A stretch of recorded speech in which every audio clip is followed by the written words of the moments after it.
வணக்கம். இன்றைய ஜீவா சினிமால நம்ம பார்க்க போறது ஒரு முக்கியமான ஒரு சின்ன குழந்தைய பற்றி. ஃப்ரைடே அன்னைக்கு நெட்ஃப்ளிக்ஸ்ல இந்தியன் 2 ரிலீஸ் ஆச்சு. ரவுண்ட் 1 தியேட்டர்ல அடிச்சாங்க. இப்ப ரவுண்ட் 2 சோசியல் மீடியால அடிக்க ஆரம்பிச்சிட்டாங்க. ஒரு சின்ன குழந்தைங்க அந்த பொண்ணோட வீடியோ இப்ப தான் பார்க்குறேன்.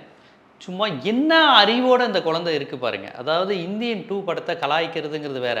நுட்பமா கவனிச்சு, நீ என்ன பெரிய இந்த நாட்டுல ஒழுங்கு, அரசியல், ஒழுக்கத்த பத்தி பேச என்ன தகுதி இந்த சங்கருக்கும், இந்த கமலஹாசனுக்கும், இந்த இந்தியன் 2 தாத்தாக்கும் இருக்கு?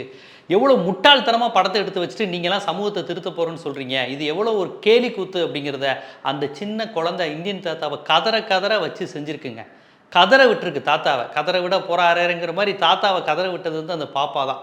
இப்ப என்னுடைய விமர்சனம்லாம் பார்த்தீங்கன்னா, நம்ம அரசியல் ரீதியா, சமூக ரீதியான பார்வையில தான் பார்ப்போம். சமூகத்துக்கு எந்த அளவுக்கு ஆபத்து சங்கர் படங்கள், கமலஹாசன் போன்றவர்கள் இந்த கூட்டணியில ஏற்கனவே இந்த ஊழல் ஒழிப்புங்கிற பேர்ல எவ்வளோ ஒரு அயோக்கியத்தனமான தமிழர் விரோத, எளிய மக்களுக்கு எதிரான ஒரு அரசியலை தான் தொடர்ந்து இந்த சுஜாதா, சங்கர், கமலஹாசன் கூட்டணி செய்கிறாங்கன்னு நான் பலமுறை சொல்லியிருக்கேன்.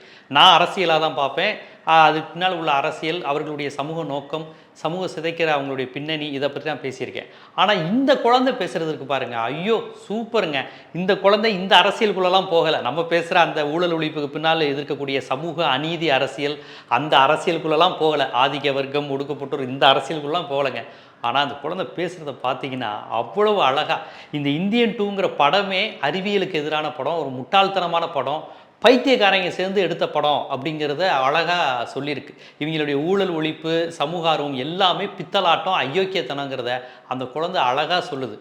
அதாவது அந்த பிள்ளை கேட்குது, ஏதோ பெரிய டெக்னாலஜியை பயன்படுத்துகிற இந்த சங்கர் படனாலே டெக்னாலஜியை வச்சு தான் வாழ்வாங்க. முதல்ல ஒரு செல்ஃபி எடுக்கிறதுல இருந்து அந்த பிள்ளை கலாய்க்க ஆரம்பிக்குது. நார்மலா மூஞ்சி இருந்தாலே போன் அன்லாக் ஆகாது. இதுல அவரோட மூஞ்ச கொலான்னு ஆக்கிட்டு போனை அன்லாக் பண்ணி எடுத்துட்டு போறாரு. செல்ஃபி எடுத்து நீ லைவ் போடுறேங்கிறதுல இருந்து அந்த நெடுமுடி வேணுக்கு ஒரு ஒரு மர்மம் போடுவார். அதுக்கு பிறகு உறங்கா வர்மமோ ஏதோ தூங்குற வர்மமோ. அந்த வர்மங்கிற விஷயத்துக்கு ஒரு மிகப்பெரிய மரியாதை இருந்தது இந்த இந்தியன் 2ல், இந்தியன் ஃபஸ்ட் பார்ட்டில். அது ஏதோ பெரிய விஷயம் போல். இவங்க எப்பவுமே இந்த சங்கர் சுஜாதா குரூப்லாம் யாருக்கும் தெரியாத ஒரு சில விஷயங்களை படிச்சுட்டு அது பெரிய விஷயம் மாதிரி பேசுவாங்க. இப்போ எவ்வளோ நாலேஜாக பேசுகிறாங்க அப்படின்னு இவங்களும் இது மட்டும் விட்டுருவாங்க. அது மாதிரி ஏதோ வர்மம்னு ஒரு கலை, அதை போட்டால் செத்து, அது சயின்ஸ் படி அது உண்மையாக பொய்யான்னு தெரியாது. சினிமாக்காண்டி இவங்க அடித்து விட்றது, அதையும் நம்ம ஆட்கள் பார்த்துட்டு பின்னிட்டாங்க அப்படின்னு பேசிகிட்டு இருப்போம். இப்போ அதையெல்லாம் அந்த 13 வயசு 10 வயசு குழந்தைங்களே ஒட்டச்சி எரிஞ்சு தாத்தாவை போட்டு வெளுத்து எடுத்துருச்சு. வயசானவன் கூட பார்க்காம அடின்னு அடித்து வெளுத்துருச்சு அந்த குழந்தை. அதில் அந்த நெடுமுடி வேணுங்கிறவர் மூஞ்சியே ஏதோ வித்தியாசமாக மாறிடுமா. அதுக்கப்புறம் அவருடைய ஃபோனில் இவர் ஏதோ அந்த ஃபேஸ் ஆஃப் பண்ணுற சீன், நான் கூட அந்த சீன்லாம் அவ்வளோ நுட்பமாக பார்க்கல. ஃபேஸ் ஆஃபில் நல்லா மூஞ்சி இருந்தாலே சில சமயம் வராது, ஆதார் கார்டில் இருக்கிற மாதிரி ஆயிரும். இதில் மூஞ்சியை வேற மாற்றி விட்டு அதில் ஃபேஸ் ஆஃப் எடுக்கிறீங்களாங்கிறதுல ஆரம்பித்து அந்த சீன்லேருந்து அந்த பிள்ளை கடைசி வரையும் சும்மா வச்சு செஞ்சுருக்கு. நீங்கள் பாருங்களேன், அந்த ஒவ்வொரு சீனும் அந்த குழந்தை எப்படி செஞ்சுருக்குங்கிறது பார்த்தீங்கன்னா, அந்த காட்சியில் பார்த்தீங்கன்னா உங்களுக்கு அது புரியும். அப்புறம் இன்னொரு முக்கியமான விஷயம் வந்து அந்த படத்தில் அந்த டயலாகுங்கிறது எவ்வளோ கேவலமான டயலாக் பாருங்கள். இவன் என் வீட்டு சௌத்தை தின்னுட்டு என் மண்டையிலேயே மலம் இருந்து வச்சுட்டான் அப்படின்னு மனோபாலா சொல்லுவார். உடனே நீ பணம் வாங்கி உன் தலையே கட்டணமில்லா கழுப்புரி ஆயிடுச்சுன்னு.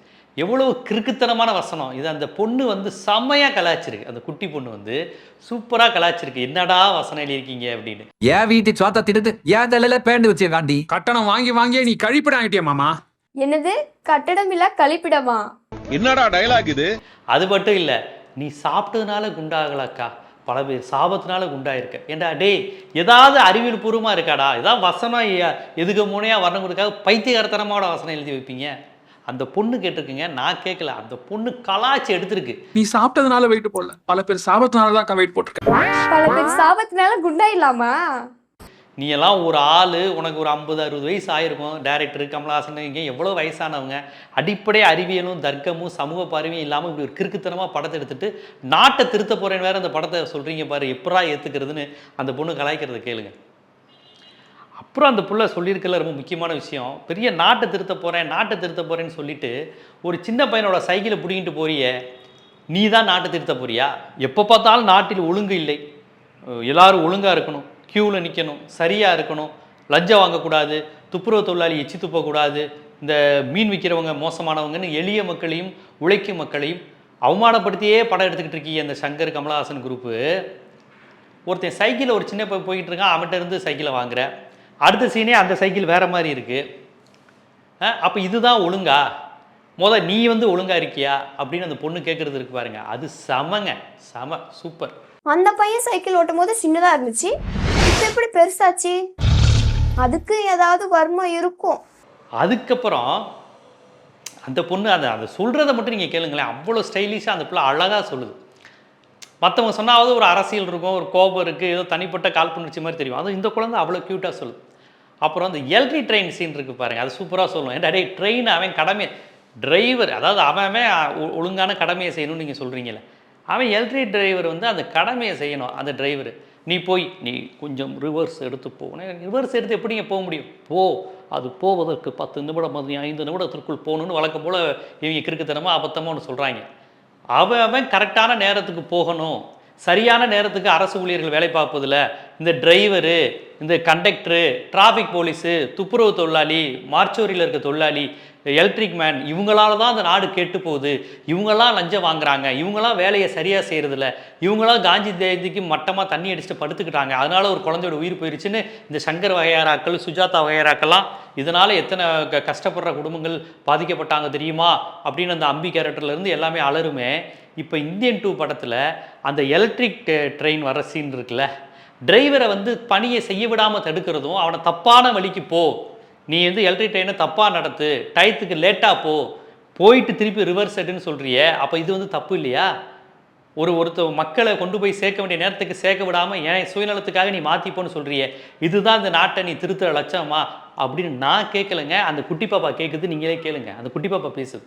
வண்டியை நிறுத்தி ரிவர்ஸ்ல எடு, பின்னாடி வர்ற வண்டி வர 5 நிமிஷம், அதுக்குள்ள நீ என்ன டிராப் பண்ணிட்டு கிளம்பிடலாம். அவரு கடமை அவர் சரியா தானே செய்யறாரு.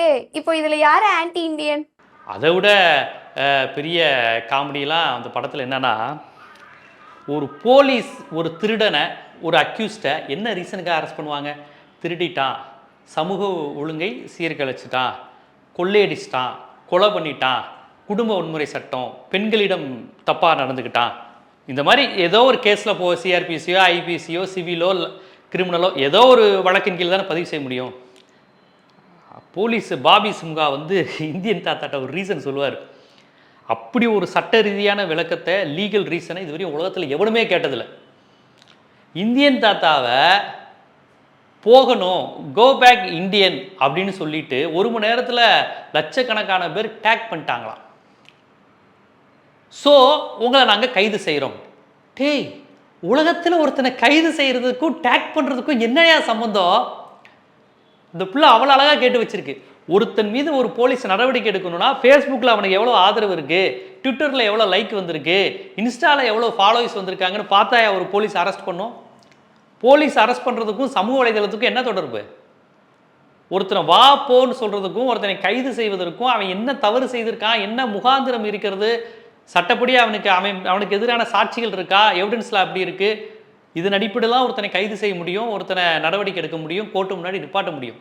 அது என்ன தண்டனைங்கிறத கோர்ட்டு சொல்லும். இவர் நீங்கள் போக வேண்டிய நேரம் வந்துருச்சு, 1 ஹவரில் லட்சக்கணக்கான டேக் நீங்கள் போகணுன்னு சொல்லிட்டாங்க. இன்னையா டைலாக்கு? இந்த அளவுக்கு அடிப்படை சட்ட அறிவு கூட இல்லாத இந்த சங்கர், இந்த குரூப்புகள் தான், சுஜாதா அதில் இல்லைன்னு வச்சுக்கோங்களேன், இருந்தாலுமே இந்த குரூப், இந்த வகையராக்கள் தான் இப்போ கேவலமாக படத்தை எடுத்துருக்குறாங்க. இந்த கமலஹாசன் இவங்கெல்லாம் சேர்ந்து இப்படியெல்லாம் டைலாக் வைக்கிறோமே, இது எவ்வளோ குதர்க்கமாகவும் அபத்தமாகவும் முட்டாள்தனமாக இருக்கும் அப்படின்னு யோசிக்கலையா? அந்த பொண்ணு அதை கிளியும் கிழிச்சிருக்கு. அந்த பொண்ணு சொல்கிறத கேளுங்க.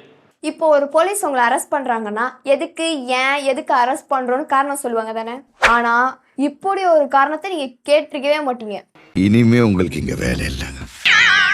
5 நிமிஷத்துல 1 லட்சம் டேக். 5 நிமிஷத்துல 1 லட்சம் டேகாமா? அப்புறம் என்ன, அரெஸ்ட் பண்ணிட்டு போங்க.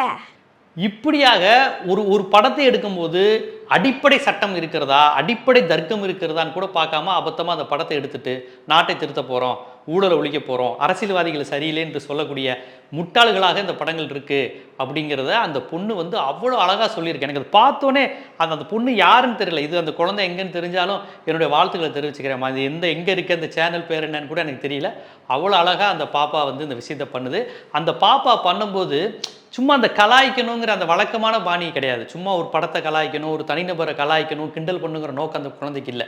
அறிவு சார்ந்து பேசுது, சட்டம் சார்ந்து பேசுது, நுட்பமாக பேசுது, அறத்தின் பக்கம் இருந்து பேசுது, அதை கிண்டலாகவும் கொஞ்சலாகவும் குழந்தைத்தனமாகவும் வெளிப்படுத்தும் போது அவ்வளோ அழகாக அந்த பாப்பா வந்து இருக்குது. உண்மையிலேயே இந்த பாப்பா வந்து நான் பார்க்கணுன்னு ஆசைப்பட்றேன். ரொம்ப கிரேட் அந்த குழந்தை. இந்த குழந்தை நல்லா இந்த மாதிரியான கிரிட்டிசைஸில் தொடர்ந்து பண்ணுச்சுன்னா பெரிய ஆளாக வரும். நான் இன்றைக்கி ஜீவா டு சினிமா வந்து அந்த குழந்தைக்கு வாழ்த்துக்களை தெரிவிச்சுக்குது. நம்ம ஜீவா டுடே சார்பாகவும் ஜீவா சினிமா சார்பாகவும் அந்த குழந்தைக்கு நான் வாழ்த்துக்கள் தெரிவிச்சுக்கிறேன். இந்த மாதிரி இந்த படத்தை அணுவாக பிரித்து மேய்ஞ்சு அந்த குழந்தை செஞ்சுருக்கு. இந்த மாதிரி குழந்தைகள் வளர்கிறதுக்கும் கண்டென்ட் கொடுக்கறதுக்காகவுமே இந்த சங்கர், கமலஹாசன் போன்றவர்கள் இந்த மாதிரி குப்பை படங்களை தொடர்ந்து தரணும்னு நான் சங்கர், கமலஹாசன் மாதிரியான அதிமேதாவிகள்கிட்ட கேட்டுக்கிறேன். ஏன்னா இவங்களாம் அதிமேதாவி தானே, நாட்டை திருத்த வந்தவங்க தானே. நல்லா யோசித்து பாருங்கள். இந்த ஒரு சராசரியான ஒரு சகலகலா வல்லவன் மாதிரி ஒரு குப்பை படத்தை இந்த அளவுக்கு யாரும் விமர்சிக்க மாட்டாங்க. அது குப்பை படம்னு அவங்களே சொல்லிடுறாங்க. அது ஒரு மசாலா படம், அதில் வேறு மண்ணும் கிடையாது. சில்க் ஸ்மிதாவை விட்டால் படத்தில் ஒன்றும் கிடையாது. சில்க் ஸ்மிதாவும் கட்ட வண்டி பாட்டும் தான். முரட்டுக்கால, சகலகலா வல்லவன், பாயும்புலி, இது தூங்காதே தம்பி தூங்காதே, காக்கி சட்டை, இந்த மாதிரி படத்தை யாரும் இவ்வளோ ஆய்வு செய்ய மாட்டாங்க. ஏன்னா அந்த படம் நாட்டை திருத்த போகிறேன்னு வரல, அது ஒரு மசாலாத்தனமான ஹீரோயிசமான படங்கள்.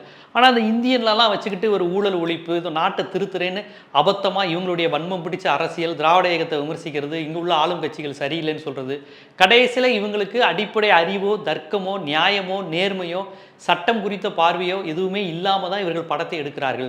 இவர்கள் அறிவாளிங்கிற பிம்பத்தை உண்டு பண்ணுகிறார்களே ஒழிய இவர்கள் அடிப்படை லா பாயிண்ட் கூட தெரியாது. பேசிக்கான ஒரு அரசு ஊழியர் குறித்த எந்த வரையறை கூட தெரியாமல் தான் இவங்க படம் எடுத்துக்கிட்டு எவனுமே சரியில்லைன்னு படத்தை எடுத்து ஓட்டிக்கிட்டு இருக்காங்கங்கிறத நான் சொல்லலை, அந்த பாப்பா சொல்லியிருக்கு. இது கூட உங்களுக்கு தெரியலையா அப்படின்னு அந்த பாப்பா சொல்லும்போது அவ்வளோ அழகாக க்யூட்டாக இருக்குது.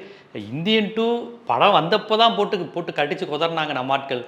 இப்போ ஓடிடியில் வந்து பிச்சு கரெக்ட் என்ன சொல்கிறது, நொங்கு எடுத்துட்டாயா நோண்டிங் வாங்கல, அந்த அளவுக்கு பண்ணிக்கிட்டு இருக்காங்க. கேரளாவுக்கு போய் மலையாளிகள் சேட்டன்களை வச்சு செஞ்சுருக்கிறாங்க. இப்படி எல்லா இடத்துலையும் அடி வாங்கி மிதி வாங்கி அந்த வயசான காலத்தில் இந்தியன் தேர்தலை போட்டு குதறிட்டாங்க. பாவம் விக்ரம்னு ஒரு படம் எடுத்து சினிமாவில் மீண்டும் நான் லெஜெண்டு தான் அப்படின்னு காமிச்சிட்டு இருந்தார் கமர்ஷியலாக கமலஹாசன். அவரை திருப்பியும் தர டிக்கெட்டுக்கு இறக்கி விட்டாங்க. பாவம் கமலஹாசன் நிலைமை தான் ரொம்ப பாவம். இருந்தாலும் இந்த சின்ன குழந்தை சொன்ன அந்த விஷயம் எவ்வளோ சரியானது பாருங்கள். படத்தோட கிளைமேக்ஸில் அவன் ஜிம்முக்கெல்லாம் போய் உடம்பு ஏற்றுவான். ஆனால் இவர் ஏதோ வர்மன் பண்ணி உடம்பு முழுக்க கட்டியாக வர மாதிரி பண்ணிடுவார். அந்த பாப்பா அழகாக கேட்குது. அந்த பாப்பா சொல்கிறது கேட்டிங்கன்னா சூப்பராக இருக்கும். ஏன்டா இது தெரியாமல் மாதம் பணம் கட்டி நாங்கள் உடம்பு ஏற்றிக்கிட்டு இருக்கோம், ஒரு வர்மத்தில் உடம்பு இப்படி ஏறிடும்னா அதையே செஞ்சிடலாமேடா அப்படின்னு அந்த குழந்தை கேட்குது. இப்படி ஒன்று இருக்குன்னு தெரியாமல் காசு கொடுத்து மாசக்கணக்கில் ஜிம்முக்கு போகிறீங்க. இதுக்கெல்லாம் உங்கள்கிட்ட பதில் இருக்கா? எவ்வளோ கிறுக்குத்தனமான ஒரு கதையை ஒரு பேசிக்கு லாஜிக் இல்லாமல் எடுத்து வச்சுட்டு நாட்டை திருத்த போகிறாரு. இவர் தான் ஊழலை ஒழிக்க போகிறாருன்னா இந்த ஊழல் ஒழிப்பு என்று பேசுபவர்கள் பின்னால் உள்ள ஒரு பைத்தியகாரத்தனமும் இங்கே இருக்கக்கூடிய முற்போக்கு அரசியல் மீது அவர்களுக்கு இருக்கக்கூடிய வன்மம் தான் வெளிப்படுது. இவரிடம் இருக்கக்கூடிய வன்மங்கிறது முற்போக்கு, இடதுசாரி, திராவிட இயக்க அரசியல் மீது இவர்களுக்கு இருக்கக்கூடிய வன்மம் தானே ஒழிய வேறு ஒன்றும் கிடையாது. எளியவர்களும் ஒடுக்கப்பட்டவர்களும் உழைக்கின்ற மக்களுக்கான ஒரு அரசியலை இந்த தமிழ்நாட்டில் ஏற்கனவே எடுத்து அவர்கள் ஆட்சியிலும் இருக்கிறார்கள் பல ஆண்டு காலமாக. அவர்களை ஒன்றும் செய்ய முடியலைங்கிறதுக்காக மனநலம் பாதித்து பைத்தியம் பிடிச்சிட்டு போய் இந்த மாதிரியான படங்களை இவர்கள் எடுத்துக்கொண்டு இருக்கிறார்கள் என்பதைத்தான் இந்த குட்டி பாப்பாவினுடைய நுட்பமான விமர்சனம் காமிக்குது. எவ்வளோ லாஜிக்கு ஓட்டையோடு அந்த படத்தை எடுத்திருக்காங்கன்னு. இந்த பாப்பாவுடைய இந்த சேட்டையெல்லாம் பாருங்கள். எனக்கு இந்த பாப்பாவை ரொம்ப பிடிச்சிருக்கு. இந்த பாப்பா பேர் இது எதுவுமே எனக்கு சரியாக தெரியாது. ஆனால் அந்த பாப்பா எங்கே இருந்தாலும் நல்லா இருக்கணும். இந்த மாதிரி அறிவுபூர்வமான விஷயத்தை இந்த பாப்பா தொடர்ந்து செய்யணும். அறிவுபூர்வமாக இன்னும் கொஞ்சம் சில புத்தகங்களும் இது வாசிப்போடையும் இருந்து நல்ல கிரிட்டிசைசராக அந்த பாப்பா வர்றதுக்கு என்னுடைய வாழ்த்துக்கள். இது போன்ற சினிமா தொடர்பான பல்வேறு செய்திகள், சுவாரஸ்யமான தகவல்கள், பேசப்பட வேண்டிய விஷயங்கள், ஆய்வுகள் இதெல்லாம் தொடர்ந்து உங்களுக்கு வந்து சேரணும்னா ஜீவா சினிமா சேனலை தொடர்ந்து பாருங்கள்.